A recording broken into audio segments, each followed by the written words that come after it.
Dear learner, नमस्कार। मैं doctor Prakash Kumar Melange, assistant professor, department of management, Pandit Sundarlal Sharma, open university Chhattisgarh Bilaspur. आज हम जिस टॉपिक में डिस्कशन करना चाह रहे हैं वो है principle of management which was given by Henri Fayol. Management ऐसा साइंस है। साइंस मीन्स क्या हो गया, कुछ फैक्ट एंड फाइंडिंग्स पे डिपेंड्स रहते हैं। साइंस जो है फैक्ट और फाइंडिंग्स पे डिपेंड रहता है, मैनेजमेंट भी वैसे फैक्ट एंड फाइंडिंग्स पे डिपेंड रहता है। जैसे हमारे ग्रेट ऑथर है हेनरी फ्योल जी, वो एक फ्रेंच इंडस्ट्री में काम करते थे। फ्रेंच इंडस्ट्री में काम करने उस दरमियान क्या होता है, वो कंपनी क्या हो लॉस में चली जाती है। तो वो हेनरी फ्योल जी है, वो क्या करते हैं, अपना कुछ एक्सपेरिमेंट करते हैं। एक्सपेरिमेंट करने के बाद वो कुछ फैक्ट एंड फाइंडिंग्स निकालते हैं, जिसको हम आज के डेट में प्रिंसिपल्स ऑफ मैनेजमेंट के नाम से जानते हैं। ये प्रिंसिपल्स ऑफ मैनेजमेंट देने की वजह से हेनरी फ्योल जी, जो आपको फोटो में दिख रहा होगा, देने की वजह से इनको एक फादर ऑफ मॉडर्न मैनेजमेंट कहा गया है। मतलब ये फादर्स ऑफ मॉडर्न मैनेजमेंट है, मीन्स को हेनरी फ्योल जी है जो कि प्रिंसिपल ऑफ मैनेजमेंट देने की वजह से इनको फादर कहा गया, father of modern management theory. ठीक, ये जो ऑथर हैं वो 14 प्रिंसिपल्स ऑफ मैनेजमेंट को डेवलप किए आफ्टर एक्सपेरिमेंट, डेवलप किए। ये 14 प्रिंसिपल जो है वो निम्नलिखित है, आपको बताता हूं। पहला जो है डिवीजन ऑफ वर्क, इसको एक नए तरीके से एक एक स्लाइड्स में आपको डिस्क्राइब करूंगा। फर्स्टली एक रफली बता देता हूं, डिवीजन ऑफ वर्क हो गया।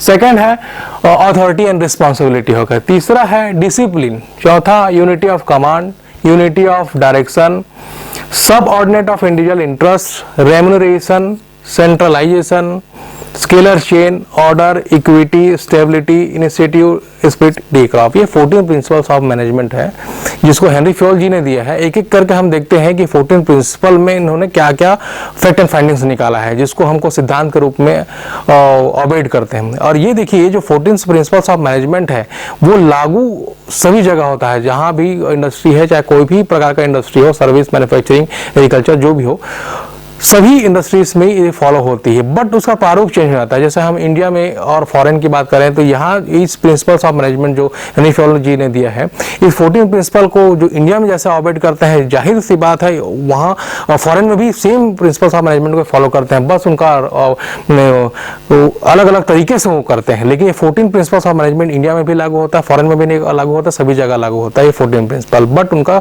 Way of working, way of करने का तरीका जो है वो डिफरेंट हो सकता है। इंडिया में अलग हो सकता है और फॉरेन में अलग हो सकता है। देखिए, अब इसको हम एक एक करके समझते हैं कि इन 14 प्रिंसिपल्स ऑफ मैनेजमेंट में उन्होंने क्या क्या बताया है। पहला प्रिंसिपल्स ऑफ मैनेजमेंट है अकॉर्डिंग टू हेनरी फ्योल जी ने, वो है डिवीजन ऑफ वर्क। मतलब वर्क को डिवाइड करना, टुकड़ों में बांटना। According to this principle, the work is divided into different kinds as technical, financial, commercial, security and operation and managerial. Means क्या होता है, जैसे हम एम्प्लॉय हायर करते हैं अपनी कंपनी के अंदर में, डिफरेंट हमको जो रिक्वायरमेंट होता है, जैसे हमारी कंपनी को जो रिक्वायरमेंट है उसके हिसाब से हम एम्प्लॉय को हायर करते हैं। जैसे मान लीजिए हमको फाइनेंस डिपार्टमेंट की जरूरत है, HR डिपार्टमेंट की जरूरत है, या फिर किसी और डिपार्टमेंट की जरूरत है, उसके हिसाब से, उसके नॉलेज, उसके एक्सपीरियंस के हिसाब से उसको इनबिल्ड करते हैं, हमारे ऑर्गेनाइजेशंस बनाते हैं। हमको HR की जरूरत है तो हमको HR वाले ही को लेके आएंगे, और फाइनेंस वाले को जरूरत है तो फाइनेंस को लेके आएंगे। अब क्या होता है, जब हम डिफरेंट डिपार्टमेंट्स को लेके आए हैं, उनके एक्सपर्ट के हिसाब से, उनके नॉलेज के हिसाब से हम कंपनी के अंदर लेके आए हैं, अब उनका वर्क को डिवाइड करते हैं कि वो HR डिपार्टमेंट वाला है, वो फाइनेंस डिपार्टमेंट वाला है, वो अकॉर्डिंग टू उनके कैपेबिलिटी, जो वर्कर की कैपेबिलिटी है, जो मैनेजर्स और वर्कर की कैपेबिलिटी है, उसके हिसाब से वो डिवाइड करना। जैसे मान लीजिए HR मैनेजर है, HR मैनेजर का काम को हम फाइनेंस मैनेजर का काम को दे दें तो वो कर नहीं पाएगा, क्योंकि उसको उस चीज का नॉलेज नहीं है। फाइनेंस वाला को हम HR का काम दे दें तो वो HR का काम नहीं कर पाएगा, क्योंकि फाइनेंस से रिलेटेड नॉलेज रख के आया हुआ है, तो उसको फाइनेंस का ही काम देंगे। तो डिवीजन ऑफ वर्क कहने का मतलब है अकॉर्डिंग टू जो वर्कर है, जो हमारे एम्प्लॉइज है, उसके कैपेबिलिटी के हिसाब से, उसके नॉलेज के हिसाब से, उसके एक्सपीरियंस के हिसाब से उसको डिवाइड कर देते हैं, वर्क को डिवाइड करते हैं। जो काम में सक्षम है उस काम को उसको दिया जाता है, वैसे ही हमको हायरिंग करना होता है। ये है पहला principles of management, division of work. Next जो principles of management given by Henri Fayol, वो है authority and responsibility. Authority and responsibility means क्या होता है, अथॉरिटी मतलब एक राइट्स ऑफ पावर देना। मान लीजिए एक HR मैनेजर है, HR मैनेजर्स को अगर हम अथॉरिटी नहीं दें, यानी पावर ना दें, तो अपने जो नीचे जो सब ऑर्डिनेट्स उसको क्या काम करवा पाएगा, बिल्कुल नहीं। अगर हम उसको अथॉरिटी एंड पावर दे देते हैं तो वो क्या है, नीचे जितने भी अपने कर्मचारी है उसको उसी वे में काम करवा पाएगा। तो जो नेक्स्ट प्रिंसिपल, जो सेकंड प्रिंसिपल्स ऑफ मैनेजमेंट है जो हेनरी फ्योल जी ने दिया है, वो है अथॉरिटी एंड रिस्पॉन्सिबिलिटी। देखिए यहाँ क्या होता है, अथॉरिटी मीन्स क्या होता है, पावर देना। मतलब जैसे हम एचआर मैनेजर की एक एग्जांपल लेते हैं, एचआर मैनेजर, अगर एचआर मैनेजर्स को एक पावर दिया गया हुआ है, मतलब पावर मीन्स एक राइट्स, पावर एंड राइट्स दिया हुआ है, मतलब उसको अथॉरिटी दिया हुआ है कि आप हायरिंग कर सकते हो, फायरिंग कर सकते हो, ये सारा काम उनको दिया हुआ है कि एम्प्लॉय को अपने नीचे वो हायरिंग कर सकते हैं और काम ना करने पे, सही तरीके से काम ना करने पे फायरिंग कर सकते हो। ये अथॉरिटी रिस्पॉन्सिबिलिटी दिया हुआ है चार मैनेजर को, तब वो काम को कर पाएगा। अगर उसको अथॉरिटी नहीं दिया हुआ है, पावर राइट्स नहीं दिया हुआ है, तो वो क्या काम कर पाएगा, बिल्कुल नहीं।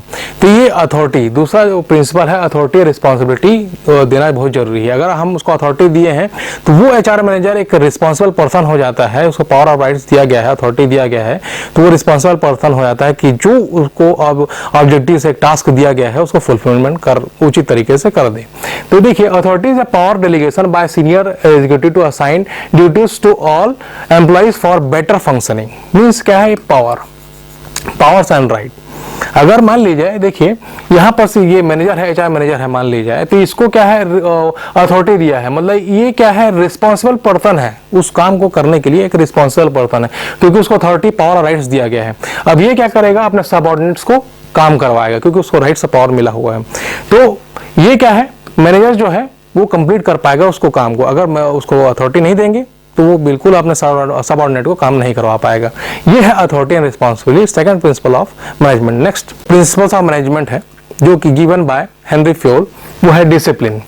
डिसिप्लिन क्या है, discipline refer to ensuring order, obedience, compliances within organisation.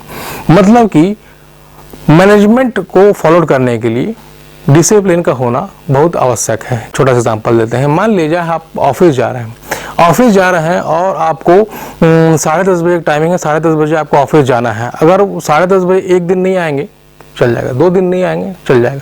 अगर ऐसा आपका हैबिट में आ गया, हैबिचुअल आ गया कि आप 10:30 बजे आपका टाइमिंग है, आप 11 बजे 12 बजे पहुंच रहे हैं, तो ये डिसिप्लिन जो है आपका खराब है। डिसिप्लिन वेल डिसिप्लिन मैनर नहीं है। जिस समय पे आपको जो काम करना है उसको प्रॉपर वे में काम करना है। मतलब आपको 10:30 बजे ऑफिस पहुंचना है, मीन्स आपको 10:30 बजे आपको ऑफिस पहुंचना है, तो आप ये क्या होंगे, वेल डिसिप्लिन मैनर में काम कर पाएंगे। तो मैनेजमेंट का जो थर्ड प्रिंसिपल्स ऑफ मैनेजमेंट है given by Henri Fayol, discipline का होना बहुत आवश्यक है ताकि उस काम को आप सही तरीके से कर सकें। ठीक है, नेक्स्ट स्लाइड। नेक्स्ट जो प्रिंसिपल्स ऑफ मैनेजमेंट है, unity of command. Unity of command क्या कहता है, मीन्स जैसे हमारे अंदर जो मेन पावर काम, हमारा ऑर्गेनाइजेशन जो मेन पावर काम कर रही है, अगर हम उसको कमांड ना दें तो वो सुचारू रूप से काम नहीं करेगी। तो एक कमांड देने का भी प्रोसेस होता है। कमांड कहाँ से आता है, कमांड जिसको अथॉरिटी हम दिया गया है, जो टॉप लेवल है, वो वहाँ से कमांड फ्लो करता है टॉप टू बॉटम। जैसे यहाँ पर देख रहे होगा डायग्राम में, टॉप टू बॉटम फ्लो कर रहा है क्या, कमांड, नीचे से ऊपर नहीं जाएगा। द फ्लो ऑफ जो कमांड है, जो फ्लो ऑफ डायरेक्शन दे रहे हैं, तो वो क्या है, एक टॉप टू बॉटम लेवल में काम कर रहे हैं। तो ये क्या, देखिए unity of command set the employee should receive order and instruction from only one boss. मतलब एक बॉस होगा और वहां से क्या है, कमांड जो है टॉप टू बॉटम फ्लो होगा। मतलब मान ली जाए एक ऑर्गेनाइजेशन है जहां पर 2-3 हेड हैं और एम्प्लॉय काम कर रहा है, लेकिन बेसिकली वो एक हेड के नीचे काम कर रहे हैं। एक हेड उसको हमेशा काम बता रहा है तो एम्प्लॉयज काम कर रहे हैं, लेकिन उस दिन वो हेड छुट्टी में है, वहाँ पास और 2 बॉस हो गए, वो दूसरा बॉस और काम बता रहा है, तीसरा बॉस और काम, तो वो जो वर्कर है वो कन्फ्यूजन हो जाएगा कि किस बॉस का काम को मैं पहले करूँ, क्योंकि मैं इसके अंडर में। तो एक हायरार्की होता है, उस हायरार्की के नीचे ही काम करना है ओनली वन बॉस। जो आपके ऊपर एक बॉस है तो एक डायरेक्शन होना चाहिए, यूनिटी ऑफ कमांड का एक वे होना चाहिए कि टॉप टू बॉटम एक और बॉस होगा जिसका आपको जो काम दिया है उसको आप निर्धारित वे में कर सकें। अगर 2-3 बॉस हो गए तो आप खुद कंफ्यूजन हो जाओगे कि पहले इनका काम करो, उनका काम करो, उनका काम करो। तो जाहिर सी बात है आपको यूनिटी होना चाहिए, मतलब ओनली वन बॉस जिसका आप कमांड को फॉलो करें ताकि उसको जो काम है सही समय पे करके उनको कंप्लीट करके दे सकें। नेक्स्ट प्रिंसिपल्स ऑफ मैनेजमेंट है यूनिटी ऑफ डायरेक्शन। जो पीपल हमारे अंदर काम कर रहे हैं तो उनको सुचारू रूप से काम करवाने के लिए एक पर्टिकुलर वे में डायरेक्शन देना होगा। जैसे कमांड दे रहे हैं वैसे एक डायरेक्शन देना होगा। जैसे आपको डायग्राम नजर आ रहा होगा, जो मैनेजर्स है वो अपने सब ऑर्डिनेट को एक रास्ता दिखा रहा है, उस रास्ता में को चलना है। अगर वो रास्ता नहीं दिखाएगा तो हालांकि उनको टास्क दे दिया गया टास्क को फुलफिलमेंट करने के लिए, लेकिन वो टास्क को सही तरीके से सही समय पे पूर्ण नहीं कर पाएंगे जब तक जो हेड होगा, जो मैनेजर्स होंगे, वो उसको रास्ता नहीं दिखाएगा। तो ये यूनिटी ऑफ डायरेक्शन का प्रिंसिपल है जो उनको रास्ता दिखाने का काम करता है और वो एक पर्टिकुलर वे में चला जाता है और जो ऑब्जेक्टिव को सही तरीके से राइट वे में कंप्लीट कर पाएगा। इस प्रिंसिपल का कहना है यूनिटी ऑफ डायरेक्शन। नेक्स्ट जो हमारा प्रिंसिपल्स ऑफ मैनेजमेंट है वो सेंट्रलाइजेशन है। सेंट्रलाइजेशन मीन्स क्या होता है, एक सेंटर वे में पावर और अथॉरिटी देना। मीन्स जो मैनेजर्स हो गए, जैसे मान लीजिए हम एचआर डिपार्टमेंट की बात करें तो उसका हेड होगा, एचआर हेड होगा, वो एक सेंट्रल वे में होगा। फिर वो अपने नीचे तो जितने भी सब ऑर्डिनेट है उसके नीचे अगर एग्जीक्यूटिव लेवल में है तो उसको ऑर्डर देगा। एग्जीक्यूटिव जो है सब एग्जीक्यूटिव्स होंगे उसको ऑर्डर देगा। सब एग्जीक्यूटिव्स है वो वर्कर को ऑर्डर देंगे। मीन्स क्या होगा, एक सीक्वेंस में जाएगा, सेंट्रलाइज वे में जाएगा, मतलब टॉप टू बॉटम एक चेन रहेगा उसमें जाएगा। मतलब मैनेजर्स हो अपने सब ऑर्डिनेट को बताएगा, वो अपने सब ऑर्डिनेट को बताएगा, वो अपने सब ऑर्डिनेट को बताएगा।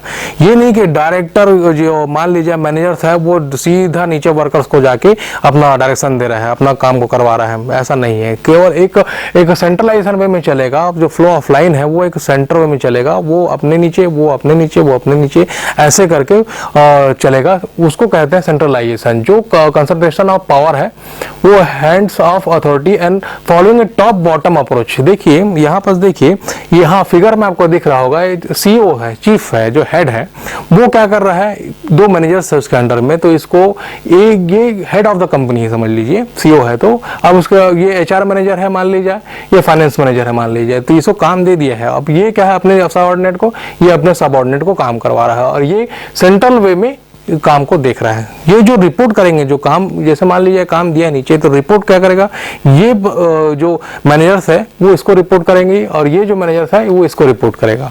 ठीक है, ये डायरेक्ट इसको रिपोर्ट नहीं करेगा।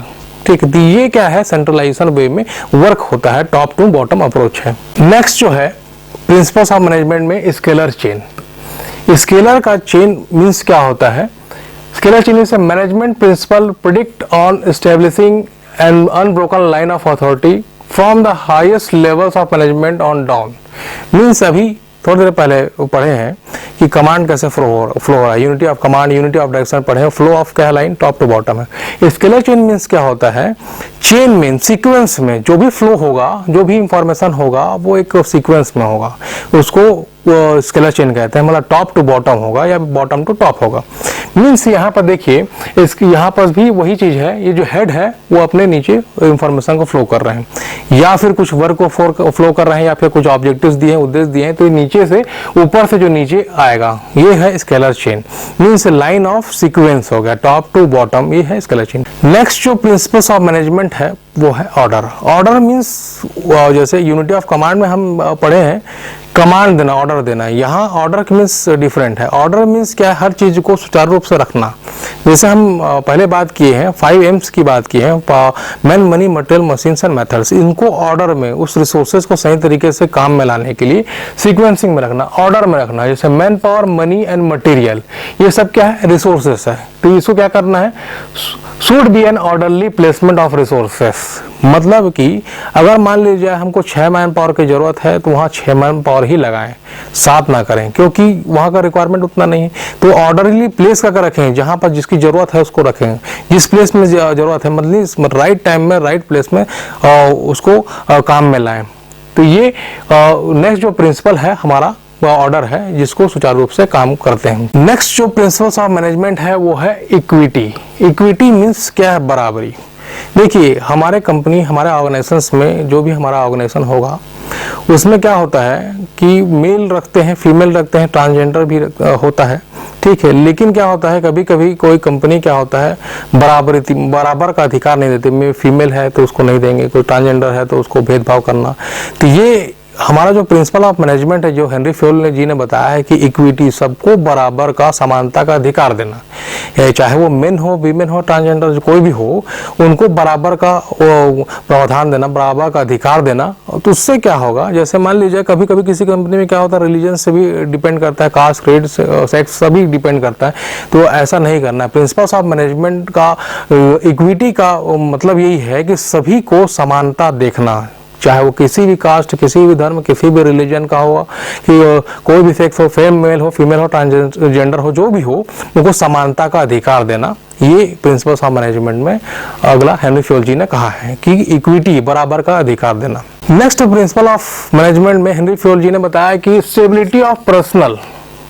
स्टेबिलिटी ऑफ पर्सनल मीन्स क्या होता है कि हमारा जो एम्प्लॉय काम कर रहा है हमारे अंडर में कब तक रहेगा, कब हमको छोड़ के जाएगा, ये सारा चीज़ हमको इस प्रिंसिपल के तहत समझना है कि जो पर्सनल है, अगर उसके पर्सनल के जो हमारा मैन पावर काम कर रहा है उसका भी कुछ इंडिविजुअल इंटरेस्ट होगा, उस इंटरेस्ट को हमको फुलफिलमेंट करके उसको रोक कर रखना है।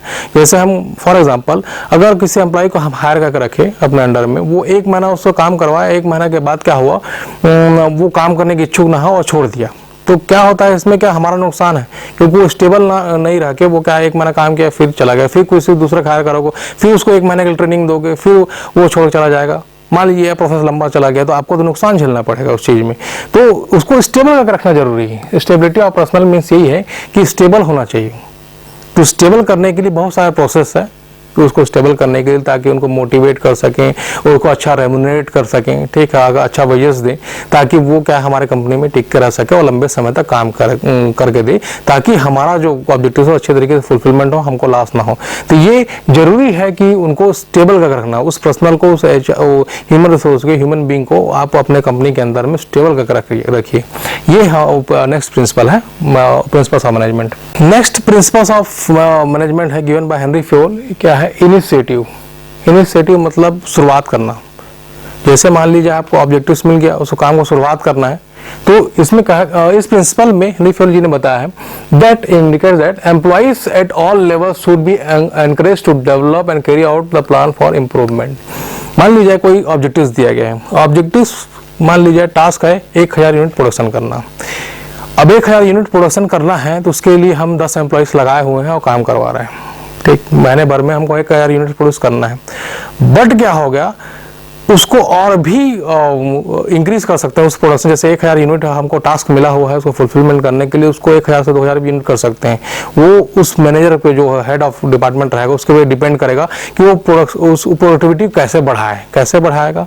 उनको इनिशिएट करके, एनकरेज करके, उनका जो वर्कर जो हमारे काम करेंगे उनको और एनकरेज करके अच्छे तरीके से उनका वर्किंग इन्वायरमेंटल कल्चर को अच्छे से बढ़ाकर उसको क्या करके वो अपना जो प्रोडक्टिविटी उसको बढ़ा सकता है। तो ये जो हमारा प्रिंसिपल है इनिशिएटिव है, मतलब शुरुआत करना, अच्छे तरीके से शुरुआत करके एनकरेज करके उनको अच्छे से बेटर जो हमारा ऑब्जेक्टिव है वो फुलफिलमेंट करने के साथ साथ और भी कुछ बेटर उसमें इंक्रीज कर सकें। या मान लीजिए प्रोडक्शन 1000 यूनिट का है तो हो सकेगा, जैसे एनकरेज किए हैं पीपल को काम करने के लिए, हो सकता है वो अपना बढ़ा दे। और नेक्स्ट प्रिंसिपल ऑफ मैनेजमेंट है जो कि हेनरी फ्योल जी ने दिया है, वो है split D crops. Split D crops means क्या होता है, धान की बाली की तरह होता है। जो धान की बाली का गुच्छा होता है उसको स्प्लिट डी क्रॉप्स की तरह ही होता है, दिखता है वो। अब इसमें एक छोटा सा एग्जांपल देना चाहता हूँ। देखिए बचपन में कहानी सुने होंगे, एक फादर है कब अपने बच्चे को एक लकड़ी देता है, तोड़ने के लिए कहता है, तो मतलब 1 लकड़ी देगा, तोड़ देता है, फिर 2 लकड़ी देता है, उसको साथ में तोड़ो बोलता है, वो भी तोड़ देता है, 3 लकड़ी देता है, उसको भी तोड़ देता है, 4, 5, 10 ऐसे करने लगा, 10 लकड़ी उसको देता है तो वो लड़का, अब उसका बच्चा जो है तोड़ नहीं पाता है। इससे कहने का मतलब ये है, आप बचपन में कहानी जो सुने हो, इसमें कहने का मतलब ये है एकता में शक्ति है। मीन्स ज़्यादा ग्रुप एफर्ट में अगर काम करवाया जाए तो काम को हम इजली तरीके से कर सकते हैं। तो ये स्पीड डी क्रॉस मीन्स एकता। स्पीड डी क्रॉप्स मीन्स होता है एकता। अगर हम लोग ग्रुप ऑफ पीपल, अगर जो काम को करने के लिए अगर हम 10 एम्प्लॉय लगा रहे हैं तो वो काम जितना जल्दी इस तरीके से होगा, मान लीजिए वो एक एम्प्लॉय उस काम को कर रहा है, अगर 10 एम्प्लॉय उस काम को करे तो वो समय कम लगाएगा और उतना प्रोडक्शन करके देगा। तो मतलब जितना ज़्यादा एकता रखेंगे, जितना ज़्यादा अगर एम्प्लॉयज़ लगा के हम उसको काम को करवाएंगे, एकता रखेंगे उनके बीच में, तो क्या है वो काम हमारा जो ऑब्जेक्टिव सही तरीके से फुलफिलमेंट होगा। मतलब एकता में इतनी शक्ति है, जो एक पीपल ना कर पाएगा वो 10 पीपल को हम हम ग्रुप ऑफ एफर्ट लगा के उस काम को कर सकें। वही चीज प्रिंसिपल्स ऑफ मैनेजमेंट में बताया है। यूनियन स्ट्रेंथ मतलब क्या है, एकता, यूनियन जो है वो एक शक्ति है, एक ताकत है, जिसको अकॉर्डिंग टू हिम क्या बताया है, management must develop a feeling of belongingness among the people so that they can be contribute maximum achievement to the goals. मतलब जो एक पीपल काम कर सकता है वो 10 पीपल को हम उसको मोटिवेट करें, कोऑर्डिनेट करें, सही तरीके से रखें, तो वो क्या करेगा, उस काम को सही तरीके से करके ज़्यादा प्रोडक्टिविटी उसमें इंक्रीज कर सकता है। तो क्या एकता में इतना शक्ति है जो उस काम को वो कर सकता है। डियर लर्नर, जैसे आपने आज देखा प्रिंसिपल ऑफ मैनेजमेंट के सारे जो पॉइंट्स है, जिसने 14 प्रिंसिपल ऑफ मैनेजमेंट जो कि हेनरी फोर्ड जी ने दिया है, उसको पूरे स्टडी किए हैं।